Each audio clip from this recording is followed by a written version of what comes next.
Hello, hello, hello. This is the Vanilla JavaScript podcast. I'm Chris Ferdinandi. Thanks so much for joining me. Today, I'm talking about how teams choose the tools they use and why it's often not because they're the best tools for the job. And this is a follow-up to my talk the other day about how to choose which library or framework to use. Let's dig in.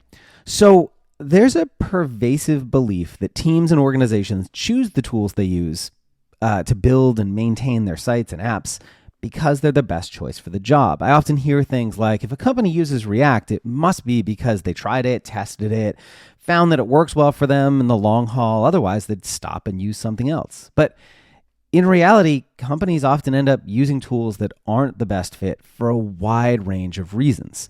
Things like, our lead developer used this tool in the past and likes it, so that's what they want to use again. Or Facebook or Twitter use it, so it must be good. Or our lead developer really wants to learn insert tool here, so we'll be using this for the project. Or we're already deeply invested in this tool, and even though it's far from perfect, switching would be expensive. Tools are a trap. Evaluating them for long-term fit takes a long time. Time companies often either don't have or don't want to invest. So they pick one with imperfect information, guided by the biases and preferences of their team, and once they're in, they're in.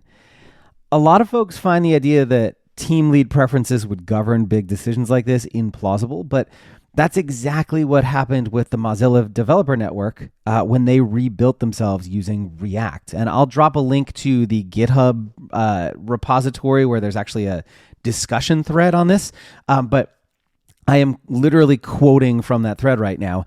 As an MDN developer, I want to rewrite the MDN page header using React so I can gain experience using React for non-trivial page components and so that I can reduce our dependency on jQuery.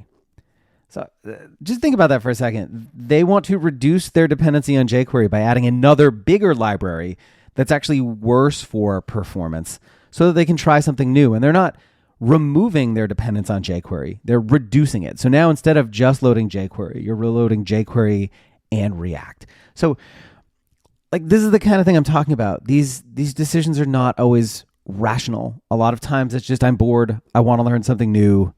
I'm going to pick this tool. If you are ready to make this year the year that you master JavaScript, I can help.